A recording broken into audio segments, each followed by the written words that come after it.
15 বছরে জামাতে ইসলামীর ওপর আওয়ামী লীগ সরকার যে নির্যাতন করেছে তা ক্ষমা করে দেওয়ার ঘোষণা দিয়েছেন জামাতে ইসলামের আমির ডাক্তার শফিকুর রহমান। মঙ্গলবার দুপুরে সাংবাদিকদের সাথে মতবিনিময় সভায় তিনি বলেন, কোনো রাজনৈতিক দলের ওপর ক্ষোভ নেই, আওয়ামী লীগকে ক্ষমা করে দিয়েছেন, কিন্তু যেসব ব্যক্তি অপরাধ করেছেন তাদের শাস্তি পেতে হবে। এছাড়া তিনি তার নিজ দলের ভুলগুলো ধরিয়ে দেওয়ার আহ্বান জানিয়েছেন। এ সময় সমাজ থেকে ভয়ের সংস্কৃতি দূর হবে বলেও প্রত্যাশা রাখেন তিনি।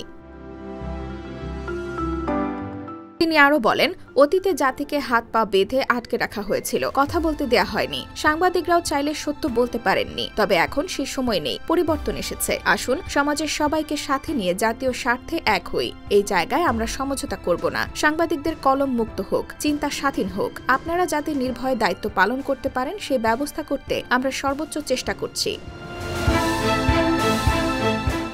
জামাতের আমির আরো বলেন, জামাত যদি ক্ষমতায় আসে তবে সাংবাদিকদের মত প্রকাশের স্বাধীনতা দেওয়া হবে, ধর্মের ভিত্তিতে কোনো মূল্যায়ন করা হবে না। সংখ্যালঘু শব্দটা দিয়ে সমাজকে বিভক্ত করা হচ্ছে, জামাত তার পক্ষে নয়। এই সংস্কৃতি উঠে যাক, এটা তারাও চান।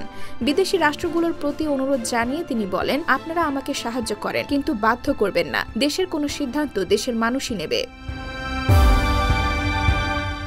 জামাতে ইসলামী অনেক আগে থেকেই গণমানুষের দল হিসেবে গ্রহণযোগ্যতা পেয়েছে বলেও দাবি করেন তিনি। এতে ক্ষুব্ধ হয়ে আওয়ামী লীগ সরকার হামলা, মামলা, নির্যাতন করেছে। এমনকি অধিকার নিশ্চিতের জন্য কাজ করার সময় দলের ওপর নিষেধাজ্ঞা দেওয়া হয় জানিয়ে তিনি বলেন, ছাত্র আন্দোলনের ইস্যু পরিবর্তন করার জন্য সরকার আমাদের নিষেধের এই সিদ্ধান্ত নিয়েছিল।